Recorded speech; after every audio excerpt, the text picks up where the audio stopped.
축구전 강경애.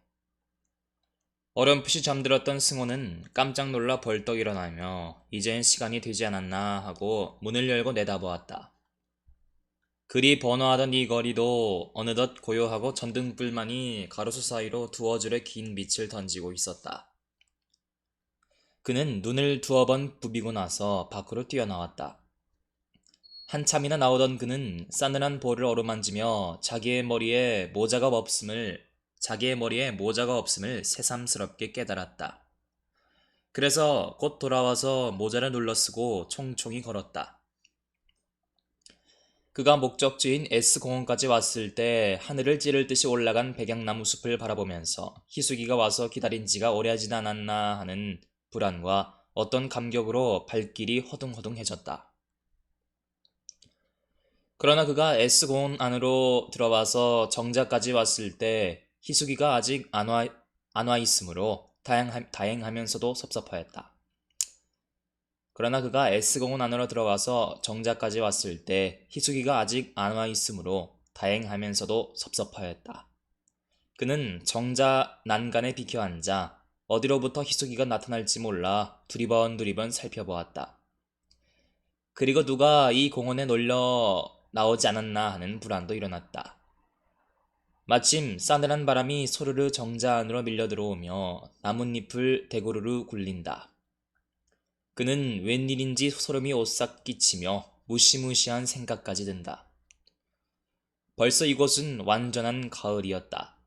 조선 같으면 아직도 헛옷을 입을 터인데 두툼한 고꾸라 양복을 입었는데도 이렇게 온몸이 싸늘하게 얼어들어온다.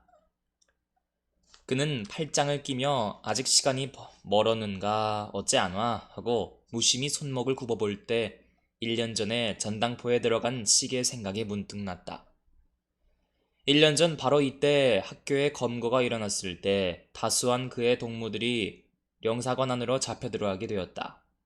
그런데 날은 추워오고 그들이 헛옷을 입고 들어갔으니 어떻게 해서라도 소못을 만들려고 두루 애쓰다가 마침내 동무들에게 약간 얻은 돈과 시계를 잡혀 소못을 지어 차입해 주었던 것이다. 그는 이러한 생각을 하며 지금까지도 나오지 못한 동무들을 생각하였다. 그 어두운 감옥에서 지금쯤은 잠을 자고 있을까? 혹은 우리들을 생각하며 그나마 잠도 이루지 못하고 있을 것인가? 하는 생각과 함께 무엇라고 형용 못할 불길이 가슴이 벅차도록 올라온다. 그는 한숨을 푹 쉬며 무심히 정자 아래를 굽어보았다. 정자 아래로 깔린 연못에는 달빛이 떨어져 유리알같이 빛났다. 그는 나오는 줄 모르게 달밤이구나 하며 머리를 흔들었다. 어두컴컴한 수림 속으로 약간씩 보이는 저 전등불은 마치 그의 동무들이 이 Y시에 섞여 있는 듯이 그렇게 드물었다. 그러나 저 불이 마침내 이 공원을 정복할 때가 멀지 않은 것 같았다. 어째 안 올까 하고 그는 가만히 일어나 정자 안을 거닐었다. 멀리 25세, 마차 이름. 이 지나는 말굽소리가 툭탁툭탁 들리며 지르릉지르릉 울리는 종소리가 가늘게 들려온다. 종소리가 끊어진 후에 자박자박 신발소리가 나므로 승호는 얼핏 몸을 숨기며 바라보았다. 저편 수림으로 아장아장 걸어오는 사람은 확실히 희숙인 듯 하였다. 그는 마음을 놓고 앞으로 나갔다. 희숙이는 멈칫 섰다가 승호의 기침소리를 듣고야 이 편으로 걸어왔다. 기다리셨죠? 네. 곁으로 오는 희숙의 가는 숨결 소리를 들으며 승호는 마음이 푹 놓였다. 그들은 가지런히 난간에 걸터 앉았다. 동물을 나오라고 한 것은 희숙이는 머리를 번쩍 들며 승호를 똑똑히 바라본다. 이번에 가위가위회 주최로 열리는 축구대회에 우리 학교도 참가하는 것이 좋을 듯한데 동무의 의견은 어떠합니까? 희숙이는 잠잠히 무엇을 생각하는 듯 하더니 동무, 표현만이 가위가위의 주최이지 그 실은 이 Y씨 안에 온갖 가위들이 주최하는 것입니다. 승호는 말끝을 얼른 받았다. 네, 잘 압니다. 그러나 우리들이 그들 틈에 섞여서 뛰논다 하더라도 과음은 범치 않으면 됩니다. 그런데 특히 이번에 나가야 할 필요를 말하겠습니다. 우리 학교가 작년 검거 사건 이래 너무나 죽은 듯 한감이 있었습니다. 그래서 이번에 출전하는 것은 하필 승리를 거두어 보겠다는 것보다도 우리들의 꺾이지 않는 존재를 대중에게 알려주고자 함이외다. 승호는 기침을 칵 하였다. 그리고 계속하였다. 지금과 같은 반동기에 있어서는 지배계급의 적극적 탄압에 대중이 낭망을 하고 비관하게 됩니다. 그러므로 우리들의 활동이 어느 면으로나 더욱 게으르지 않아야 합니다. 희숙이는 작년 이때 검거가 일어났을 때 동무들을 숨겨주느라 밤중에 돌아다니던 기억이 얼핏 떠오르며 그때 몹시도 얄밉던 저 다리 또 솟았구나 하고 흘끔 쳐다보았다. 그리고 웬일인지 주위가 그날 밤 같아 휘휘 돌아보았다. 출전하려면 다수의 경비가 들 터인데 그것은 어떻게 할 예정입니까? 글쎄요, 그것이 난처합니다. 뻔히 아는 바라 학교에서 날 곳은 없고 아무래도 동무들이 힘써야지요. 우선 우리들은 이렇게 생각해 보았습니다. 우리 동무들 몇몇은 지금 가위가위 공사 인부로 들어가서 며칠 일하기로요. 희숙이는 어떤 감격으로 조그만 가슴이 터질 듯 하였다. 그리고 우리들이 돈 벌 일은 없을까 하고 이리저리 생각하였다. 우리들도 좀 어떻게 했으면 좋겠는데요. 글쎄요, 저 이것 해보시렵니까? 이번 축구대회가 열리는 동시에 경마대회까지 열린답니다. 축구장에서 바라보이는 바로 정거장 앞벌입니다. 네, 희숙이는 무슨 좋은 벌이자리가 나는가 하여 바싹 곁으로 온다. 그런데 그곳서 임시 여급을 채용하겠다고 거리에다 광고를 붙였더군요. 혹 동무도 보았는지요? 희숙의 머리에는 경마장이 얼핏 떠오르며 부끄러운 생각이 눈가로 사르르 지나치는 것을 느꼈다. 그러나 남동무들이 가위가위 공사인부로 나가겠다던 승호의 말을 다시금 생각하였을 때 오냐 무엇인들 못할 것이 있냐 하고 마음을 푹 가라앉히며 승호를 쳐다보았다. 똑똑히 보셨나요? 참이라면 우리들은 그곳에 운동해 보겠습니다. 대체 여급이란 뭘 어떻게 하는 겐지요? 이제 자기들이 그 사람 많은 곳에서 여급으로 행세할 것이 우습기도 하고 어찌 생각하면 눈물겨운 장면 같았다. 승호는 희숙의 손이라도 꽉 붙들고 싶게 고맙고도 다정해 보였다. 그리고 그의 몸 전체에서 발산하는 냄새는 확실히 이성을 초월한 동지로서의 믿음직한 냄새였다. 별게 있겠습니까? 그저 찬물이나 부어놓고 혹은 그곳에 오는 손님들에게 길 안내 같은 것을 하겠죠. 그러면 내일 하구회에서 출전 여하 문제는 정식으로 결정합시다. 승호는 말을 마치며 가만히 일어났다. 양어깨가 딱 빨아진 승호를 쳐다보는 희숙이는 새삼스럽게 그의 담력이 뚜렷이 보이는 듯 했다. 몇 시나 되었을까? 이렇게 혼자 하는 말처럼 중얼거리며 희숙이도 따라 일어났다. 아마 퍽 오래되었으리다. 그들은 정자 안을 벗어나 나무그늘로 들어섰다. 며칠 후 희숙이와 그의 동무들은 드디어 경마장의 임시여급으로 채용이 되어 경마장 우편 바락 속에서 경마권을 팔며 혹은 사람들에게 찬물을 날랐다. 용기를 내어 여기에 들어오는 왔으나 차완을 들고 손님들 앞에 서게 될 때는 차마 얼굴을 들지 못하리만큼 두 볼이 화끈거렸다. 그리고 모든 사람들의 시선이 자기들에게만 집중된 듯 하였다. 그러나 좀 안심되는 것은 이 바라크가 사면이 꼭꼭 막혀서 경마장은 보이지 아니함이었다. 그러므로 이 안에 들어오는 손님들만 대할 뿐이다. 날씨가 이 북극에서는 얻기 어려운 따뜻한 날씨였다. 밖으로부터 약간의 말똥내를 섞은 먼지가 사람들의 발길에 채여 후끈후끈 들어온다. 그리고 얼마나 사람들이 모였는지 여러 사람의 말소리가 한 뭉치가 되어 와와 하고 떠들었다. 그 틈으로 어린애 울음소리만은 버들필이 부는 것 같았다. 종이 찌릉찌릉 운다.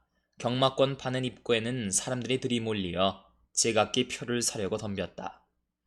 희숙이와 그의 동무들은 차원을 들고 이리 가고 저리 가면서도 마음만은 축구장으로 쉴 새 없이 달아났다.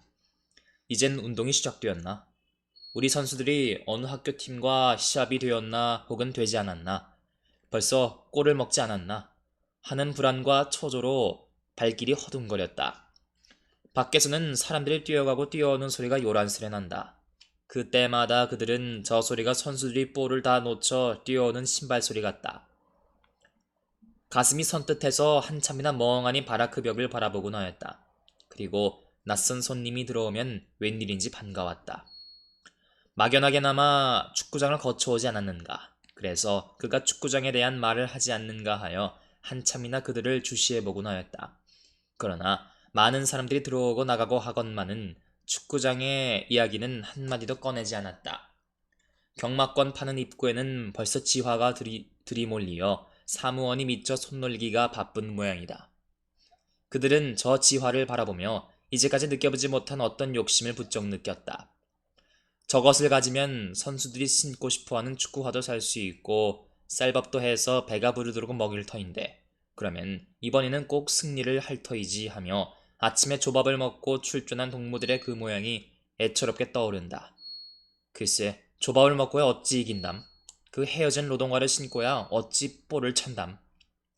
방금 동무들의 발끝에 채어 돌아가는 볼은 축구화를 신은 적에게 무참히도 빼앗겨 기가 말라 쫓아가는 동무들의 모양이 뚜렷이 보인다. 그들은 가슴이 숭고해졌다. 그래서 다시 한번 동뭉치를 들고 달아나고 싶었다. 그러나 그것은 쓸데없는 맘뿐임을 깨달으며 가볍게 한숨을 몰아쉬었다. 정이 또다시 운다. 경기장에서는 말발굽 소리와 함께 사람들의 환호 소리가 우울같이 일어난다. 그들은 이 소리가 저편 축구장에서 오는 동무들의 힘찬 응원 소리 같아서 기운이 버쩍 나는 것을 등허리에서 땀이 나도록 느꼈다. 어쩌면 동무 하나가 거의 울 듯이 중얼거린다. 그들은 일시에 시선을 마주치고 헤어졌다. 그들의 눈에는 어느덧 눈물이 글썽글썽했다. 이호다 이호!